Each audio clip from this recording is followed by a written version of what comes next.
السلام عليكم ورحمة الله وبركاته. الفرع الخامس للنادي الأهلي.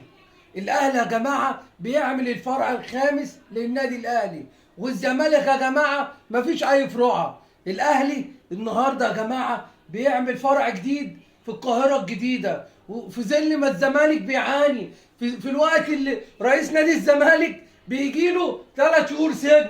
ما هو لسه خارج من السجن، والخطيب بيفتتح فرع جديد للنادي. وعازم مين يا جماعه؟ كل شخصيات الناس البلد المهمه موجودين في الافتتاح مع الكابتن محمود الخطيب، حتى رموز نادي الزمالك اللي ضاضه حرم عليهم النادي. امبارح كان بيفتتحوا الفرع الخامس للنادي الاهلي في التجمع الخامس مع الكابتن محمود الخطيب، زي الكابتن حلمي طولان والكابتن حسن شحاته ونجوم كتير من نجوم نادي الزمالك اللي عم الموسيقار حرمهم يخشوا النادي. هو ده الاهلي، كل يوم في جديد، في تطور. والزمالك كل يوم رئيسنا بيتحكم عليه، مره سنه سجن، مره شهر سجن، مره 3 شهور. مش حاسين باي تقدم من نادي الزمالك يا جماعه. احنا التقدم كله النادي الاهلي، يوصل نهائي افريقيا، يروح كاس العالم للسله للانديه، يروح كاس العالم لكره القدم للانديه. مفيش اي تقدم. انا مش سامع باي فرع.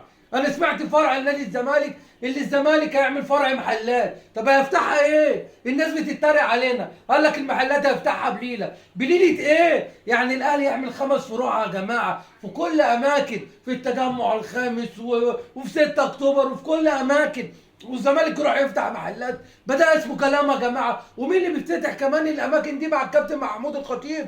رموز نادي الزمالك. رموز نادي الزمالك يا جدعان. كل ده بسبب عم ضاضه. عم ضاضه حرم رموز نادي الزمالك. الناس عملت تاريخ مع نادي الزمالك، حرمهم يخش النادي. انت السبب يا ضاضه، انت اللي بعت الرموز عن نادي الزمالك. دلوقتي كل الناس، ما انت هتعاملني محترم هعاملك باحترام. النادي الاهلي بيقدر الرموز حتى لو زملكاويه. شوف الكابتن حسن شحاته يا جماعه على طول جوه النادي الاهلي، كابتن حلمي طولان على طول جوه النادي الاهلي. اما في نادي الزمالك مفيش رموز، في ضاضه ورجالته والناس اللي بتطبل على القناه. انا بقول للنادي الاهلي مبروك، وعقبال الفرع ال100 يا جماعه. الف الف مبروك للكابتن محمود الخطيب المحترم، الراجل اللي بيعمل عشان خاطر النادي، الراجل اللي كل يوم في تقدم. وان شاء الله كلنا بنساند النادي الاهلي وبنقول له افريقيا يا اهلي.